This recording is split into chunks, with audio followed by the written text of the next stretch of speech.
Welcome to Wisdom from the Aerial View, the podcast for those who wish to learn how to crush their anxiety and find meaning and purpose in their lives. Good morning, good afternoon. Mark Klein, how are you today? I'm fine, Enid. How are you? You look wonderful. I feel wonderful. It's nice. It's good. It's a good day. Any day we wake up is a good day, and I hope we all have a long life. Let's talk about living a long life. You sent me a podcast to listen to about someone talking about living a long life and about death. Are we afraid of dying, etc. I started listening to it. I got a little offended by it. There was a little nuttiness in it.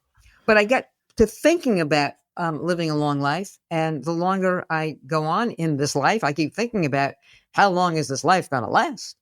And then I think Andy Rooney said it best. He said, and let me quote, he said, "It's paradoxical that the idea of living a long life appeals to everyone, but the idea of getting old doesn't appeal to anyone." And that's true. We want to live a long life. We just don't want to get old. And I think the longer I live and the longer I get old, I think about that. What about you? Oh yeah, sure. It's hard not to think about it. So I have so many ideas, things we can talk about on this topic. You know, the podcast I sent you was actually Star Talk by Neil. It's a Neil deGrasse Tyson, who's head of the Rose Center, the Hayden Planetarium in Manhattan. Very smart guy, astrophysicist. And he has these very interesting guests. And I think what bothered you was the same thing that I find strange about his podcast. He's a cool guy, and I love listening to him. He's got an unbelievably great voice. He's obviously super smart. And he has really good guests on, but he also has friends of his who are comedians. And so in the middle of these very high-end scientific conversations, he has some guys cracking jokes. So it is a little bit, it's I think you have to have a certain, well, for some people, it's an acquired taste, I would say. But anyway, I did listen to the whole thing.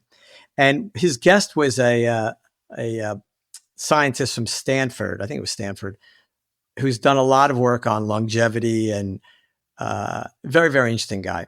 Anyway, so they talked about longevity and now all the efforts so that we can live longer and the changes in changing our genome, our DNA, and the epigenetics and all kinds of cool things that are now being done so that people live longer.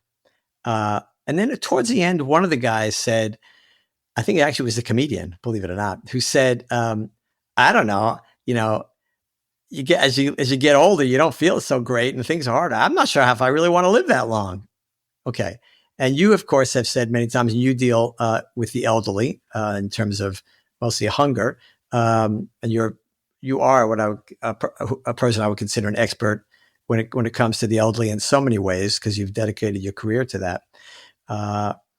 And elderly people, as you have also said, have certain situations that arise: loneliness, illness, pain, limitation of mobility, or hearing, or sight, or so many things, right? And so getting back to what the comedian said is, if you live to 120 and the last 20 years or 30 years are challenging, that might not be such a great idea either. So, but what I thought about when I listened to this is the idea that I think it's barking up the wrong tree.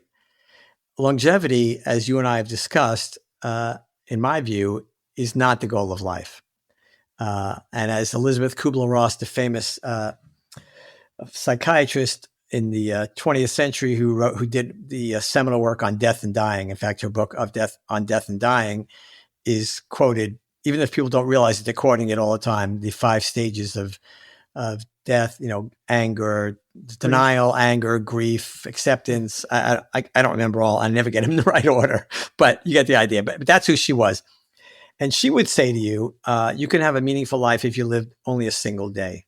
And that flies in the face of all this stuff about longevity. And the reason she says that is because she talks about, it really gets back to purpose. What's your purpose, right? And, we spend at least a portion of every one of these episodes at some point talking about purpose and our mission and that evolution from selfish to selfless, from inward to outward focus. And, the number of years that you live is not the determining factor in whether or not you complete your mission. So I look at longevity differently than when I was listening, especially to this podcast, than those scientists look at it. I'm not against longevity. I mean, for sure. but I do think it tends to miss the point that that's really not where our focus needs to be in our society. It needs to be on our mission and what we do while we're here. Yeah, I agree. I tell you, you tell stories, I'll tell a little one. I've been asked to speak a keynote address at my alma mater. And it's a day of mentoring for the college kids. And I said, well, what topic would you like me to speak on? And they said, purpose. I said, okay, I will talk about purpose. She said, mission, purpose. I said, are they one and the same? Is your mission your purpose? Is your purpose your mission? And the professor, I'm not sure. And I kept thinking, well, what am I going to write about? And is it the same? And I came across something that I loved by author Robert Byrne. He wrote, the purpose of life is a life of purpose. And I thought, well, that's good. That's very good. So let me ask you this, because you've been thinking about this for years, probably many more years than I have, because I've been trying to do things in my life and you've been trying to think about life. Kidding. Good. I just wanted to Zing. get you. Zing. Tell me, what do you think there's a difference between purpose and mission? Yeah, I think you've asked me this before. Well, let me ask it again. All right. I think they're very tightly intertwined. Okay. I don't think it's, for me, it's worth parsing the difference. That I think purpose. If you have no purpose, then it's just a random act of events in your life. And we talked about violence previously on a previous episode. Then if you have no purpose and no meaning, then you might as well go out and do whatever you want. If it means hurting people, who cares, right? Then it's really becomes whatever you decide, how you decide you want to live your life. But if you think there's a purpose, that you have a mission, there's a reason you're here, then you're likely to take a more dedicated path, or at least focus a little more on what your path should be. And everybody at some point in their life, they might be young when they do it, they might be old, and they probably do it multiple times. They stop and go at some point, what is the point? Yeah. Why am I here? Right? Everybody. I don't think there's a human being on this planet who has some consciousness that hasn't thought about that at some point. The fact that we all think about it, that's very telling. It means from somewhere inside, we are, I don't know if we say we're born with it, but we're certainly naturally inclined to consider the fact that we're here for a reason. Everybody feels it at some point. Sometimes the reason can be a really negative reason, and then people end up doing heinous things. But and then I think they've misinterpreted their purpose. We've talked about that many times. But I think mission and purpose, I think we can, unless you object, I think we can use them fairly interchangeably. Get the idea, that there's a reason. There's a reason we're here. Well, it's interesting. I don't use them interchangeably. And it's interesting why. When you're in my line of work in the nonprofit world, we also always talk about what's your mission statement. We never talk about what's our purpose statement. And I think we sort of come to the realization that maybe they are different. And maybe it's just a matter of semantics, but maybe they are different. I don't know. And maybe it doesn't even matter. But you said something about, let me go back to that podcast you were listening to that I turned off. He talked a lot. He talked a lot about death, didn't he? And you talk a lot about death. You're one of the few people I know looking forward to it. I think you're not afraid of it, but most of us, I would suspect, are afraid of it. What did that scientist, the doctor, I guess he's a scientist. He wasn't a medical doctor. I think he was a scientist. I think he was also a medical doctor too. I think he was, yes. Okay. What did he say about death? I didn't get that far into the podcast. No, look, nobody knows what death is. We religious people will focus on a hereafter, heaven, hell, so on. But of course, nobody knows. Uh-huh. But it is a great clue. It is the ultimate clue, because as we talked about in our jukebox of time, there is a final record for everybody. We call that the day of your death, right? The day you leave this earth. That everybody has that last record. We've talked about that numerous times. And so death is the clue. So, okay, you're not getting out of here alive. Okay, that tells you that implies purpose. But wait, right? And I'll tell you why. Clue to what? It's the clue. The clue to why we're here. Tell me about the clue that. To our purpose. Explain that to me. I will explain. So we live our lives. I was just talking about this with somebody yesterday, actually. We live our lives as if we make every right choice and every right decision then we somehow are going to win, right? Win what? May get more money, live in a bigger house, whatever. But you're not going to win the game because you have a less record just like anybody else, no matter what. So we live our lives as if we do everything right, we're going to win this game. But of course, there's no winning the game, right? So death tells you that you're focusing on the wrong thing. You can't win the game. You can't get out of here alive. It's impossible. It's never happened. It's never going to happen. That's the way it is. Even if we extend lifespans from 100 years to 150 years, there's still that last record, right? Forgetting about it, what those last 50 years are like in terms of how we feel, but there's still always going to be a last record. It's going to happen. And yet we live our lives as if it's not. Death is telling you you're getting it wrong. You shouldn't be focusing on how you can live the longest because there is a last day for everybody. You should be focusing on what in the world you're doing here while you're here. It implies purpose. It implies a mission, that you're here for a reason. You're going to die. What are you going to do during the days of your life, the days you have here? What are you going to make out of it? What are people going to say at the end about the life you lived? I've told you this a million times, Enid. The day of your funeral, whoever's giving those eulogies, they're all going to sound the same.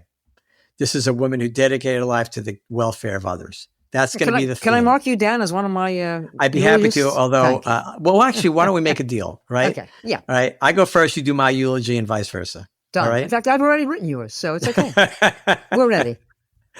So anyway, the point is that's what people are going to say, right? And that's what you want. And what are you going to say about your life on your during your last moments, right? So death is telling you it's not about longevity. You can't get out. It doesn't matter. It was 20 years, 50 years, 80 years, 100 years, 150 years. It doesn't matter. That's not the point. So as I listen to this podcast, I'm thinking, well, that's nice, but you guys, in my view, you're not, it's nice, and people do want to live longer, but they want to live healthier. They don't want to live longer if they're going to be moribund. They're going to have dementia. They're not going to be able to walk or see or hear.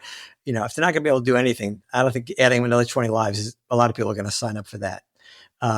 Maybe they will, but I think most people, that's not what they're looking for. But anyway, longevity can't be the purpose of life. You can't get out of here alive. There is a last record. And the actual number, what Elizabeth Kubler-Ross is telling people is, don't worry about the number. That's not what matters. You can live a fulfilling life in a day. Okay, maybe that's hyperbole, but you can certainly I'll give you an example. We lost an 8-year-old and a 10-year-old in this shooting recently, right? And there were 10-year-olds covering protecting other kids. Right. They knew that their mission was to protect others, to take care of others. If you lose your life at 10 years old, but you've understood that fact and you've lived your life and shown the ability to care for others and to care for others, you win. Now, it's a tragedy for the child, and it's maybe even a greater tragedy for the family, right? Who has to carry on having lost this child. I can't imagine it. And I have some ideas about how to get through it for another time. But still, that child exhibited this behavior that really was the completion of his or her mission, to care for others, to put others ahead of yourself, to turn that camera from yourself to others. Wow. In 10 years, that child, that person had a successful life. When somebody in the military or a first responder, puts themselves in harm's way to save the life of another, that's a successful life. Wow. Right? That's it. It might be short. Maybe that soldier or police officer was way too young, and probably was too young for sure. But they in their had the senses, I'm going to sacrifice myself for somebody else. That's a successful life. Longevity is not the point of life. It will never, it's not the mission. Right. And so let's not get distracted by that. I think you're right. You're talking about the young boy who threw his body over the body of the other child who died. And he, in fact, took a bullet to his back or his stomach, whatever. But you're right. So let me ask you this then. And you're right. I work with older adults. And I go every Friday to the senior center and do some volunteer work. I do it every Friday. I look forward to every Friday to do this. And I see a lot of older people who are ailing. They're physically ailing, mentally not. Why do I say that? Because they get together as a group. They do it every day. I only go on Fridays. And they socialize. And when you talk to them individually, though, and some of them are well into their 90s. They want to keep going. They want to keep living. And I think it's because they have a purpose. Whatever their purpose might be, I don't know what that is, but one would assume they know what their purpose is. So I have It's, an idea. How yeah, about one Friday I meet you at the senior center and we ask them, all of them, what their purpose is? that'd be a great idea. That'd be a Let's great do idea. that. Yeah. I think we'll be pleasantly surprised. And they're a wonderful group of people. They're from all over the world. It's a community of immigrants from all over the world. And they all get together and they have a good time. And as I said, they come in walkers and some in wheelchairs, some with oxygen tanks, but they're there. They're there socializing and they are there living. I think in many respects, living is a purpose. Just being with one another. They're Well, fulfilling a mission. I think you've hit a very important point that relationships. We've talked about this also. Yeah. To me, relationships are the cornerstone of happiness. That Yeah. that to have at least an enjoyable life, you have to have relationships. That's why loneliness is such a curse. Why you've seen it all the time. What it does to people. So I think the relationships, being together, sharing things together. I'm not so much it's purpose, but I'll give you an example. I'm pretty sure when two older people get together, and you and I are not young, right? Well, speak But for yourself. Yeah. exactly. But let's say you call me one day and say, like, I have this issue, something's bothering me. What do you think? And my initial focus is what? It's on you, right? Let's talk about it. What can I do to help you? And of course, you do the same thing, right? You do it every day. It's that part of the relationships is that interaction creates this bond, and then automatically your sense is to care about the other side of that relationship, the person with whom you're interacting. You all of a sudden care about them. I was at a bike store the other day, and I bought a bike. I told you, and turns out the price when I got home, I happened to look online. A friend of mine told me to look up the price, and the price was actually for the same bike from the same company online, like $250 cheaper. Ooh. So I called sent an email to the guy. He was the guy who owned the store, very nice guy. And I said, look, this happened. And he said, look, unfortunately, the manufacturer, it's a very well-known manufacturer, very legitimate manufacturer.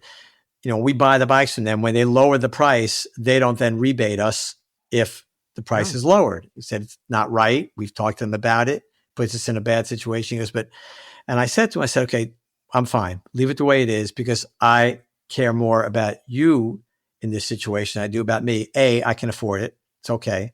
$250. Nobody likes to throw out $250, but I was much more concerned. And again, I'm in a situation where I can pay my bills. I can buy food. I have a roof over my head. So it's easy when you have the wherewithal to say this. I'm not being a hero. I happen to be fortunate having had a long career and I've saved money, and $250 I can afford to walk away from that. Not everybody can. Many people can't, but I can. And I said, I'm much more concerned about you. I don't want you to suffer because of this situation. Don't worry about it. I'm going to buy another bike for me, for my wife. We're going to buy other stuff. We'll figure something out over the course of time. Okay. So on the one hand, people will say, well, you have the wherewithal, financial wherewithal to do that. But I will tell you that I've done this in my life previously when I really didn't have the financial wherewithal to do it, when I was going to feel it, because it was more important for me to know that I was not taking advantage of somebody else, that I was not putting somebody else in a situation that would, I don't know his financial situation. I get the feeling he's not, making gobs of money in this small store. Maybe I'm wrong, but anyway, it's more important for me for him to feel good about this. And for me, that's a joy. It's a gift. It's a blessing that I can do it, but it's also a great source because we have a relationship, he and I. Every time you interact with somebody, it's a relationship. A relationship isn't just you and I who know each other for a million years. You meet somebody in a restaurant. Last night I went to a restaurant. The waiter was a super nice guy. He was so friendly, big smile. And as you know, I always ask the waiter or waitress their name and I ask them a couple of questions just so they, because it's a relationship. Mm-hmm. So, okay, our relationship lasted an hour. Then we went home and who knows if I'll ever see this guy again. But during that period of time, it's a relationship. Relationships are critical. They give us so much joy. They're so fulfilling. And when you are in a relationship, the natural inclination is to want to not take advantage of the other person and perhaps in some way help the other person. And you and I know people love helping other people. They love giving advice. They love helping people out. They love when people ask them for their opinion. People like that. So relationships are critical to this. Yeah, I totally agree. I mean, even Shakespeare. I found a quote the other day about Shakespeare. What did he say? He talked about the link between kindness and longevity in his own way. Obviously, he said that a physical body will die one day, but what we give to others will live on and will pass on to other generations.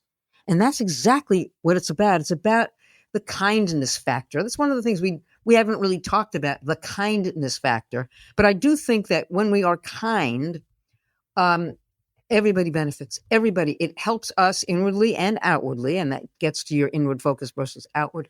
Um, but I think when we talk about longevity, we can relate it to kindness because the longer we live, the kinder we become, I think. I think we should look at life as an opportunity to make a difference. So you show up on this earth, you're born, you have a certain number of days. Again, death is the greatest clue, right? It's coming. Longevity is not the goal. It doesn't matter. It matters what you do here. So you look at your life and say, okay, what am I going to do while I'm here? And the most important thing you can do while you're here, I'm not against, look, invent things, create things. We need that, right? And that's fulfilling for everybody. And it's, we talk about how accomplishments are the greatest source of self-esteem. Without self-esteem, you can't possibly make the transition from selfish to selfless. You can't do it. You need self-esteem, and you can do that through your accomplishments. So working hard, doing things, building things, creating things, these are all critically important, right? And along the way, your mission, as we talked about, or your purpose, whatever, is to go ahead and use whatever you have, whatever tools you are developing, skills you have developed, knowledge you have acquired, to then help these other people. Shakespeare, look, Shakespeare, this guy, I still think he's underrated, right? I mean, Shakespeare is unbelievable, right?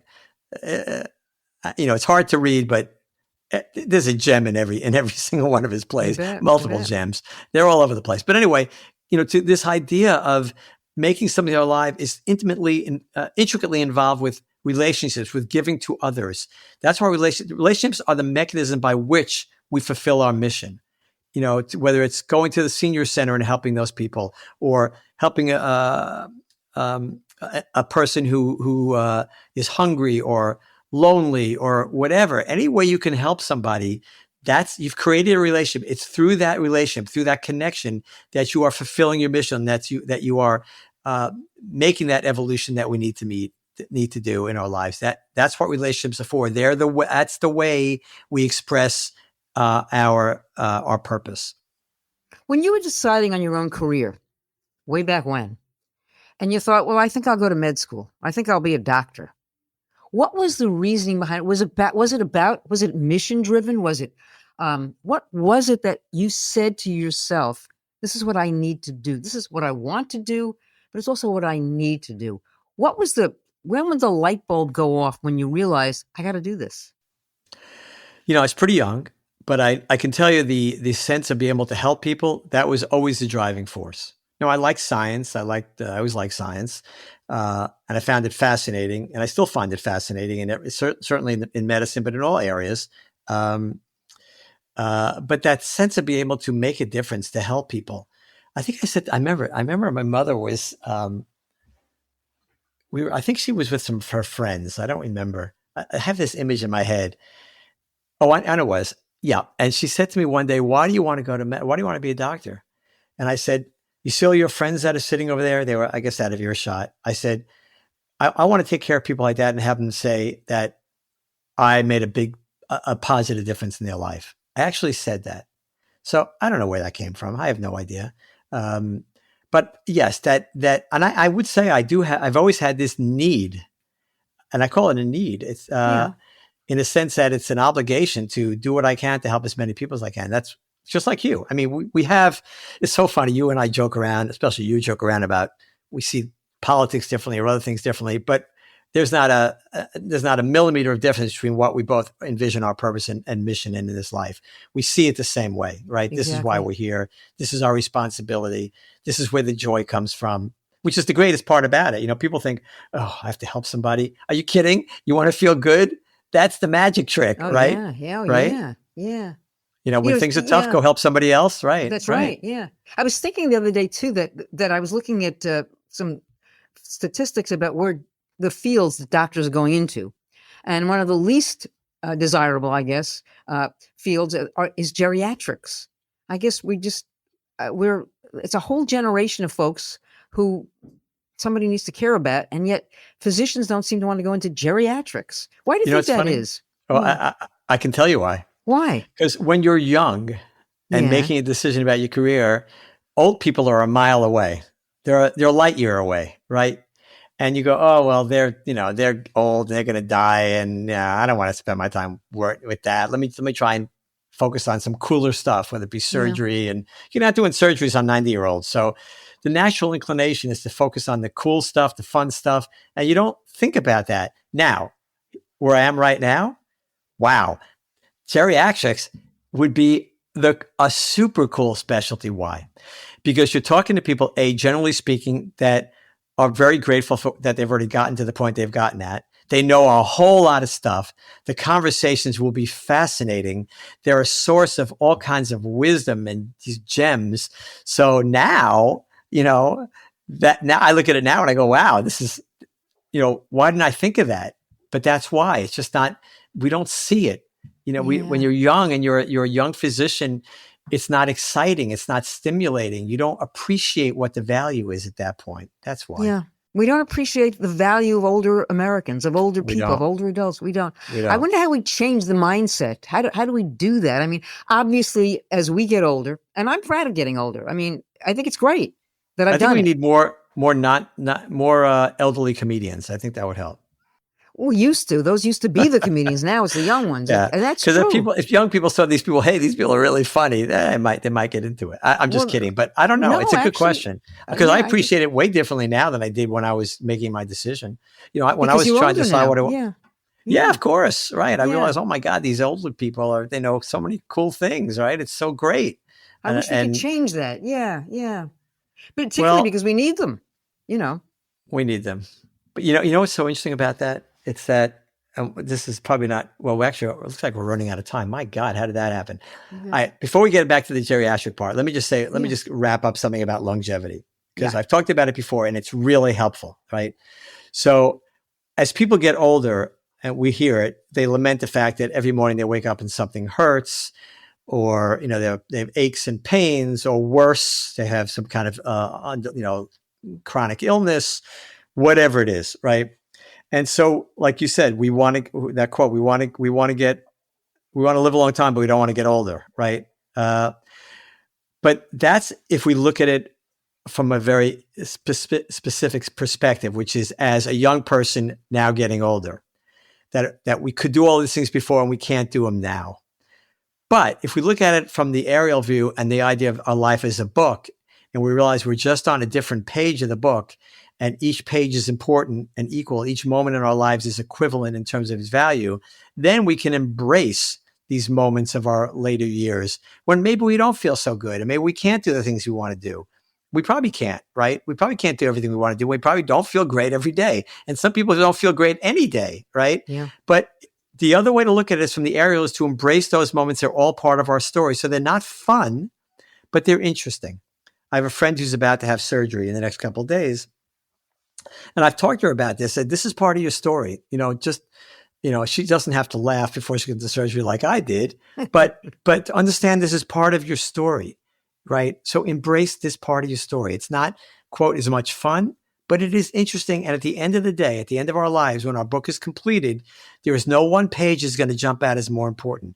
Every page is an equivalent part of our story. Embrace every moment. Embrace every page. Embrace these latter years when you may not be feeling so well because you do know more. You have a much greater appreciation of what the value of life is.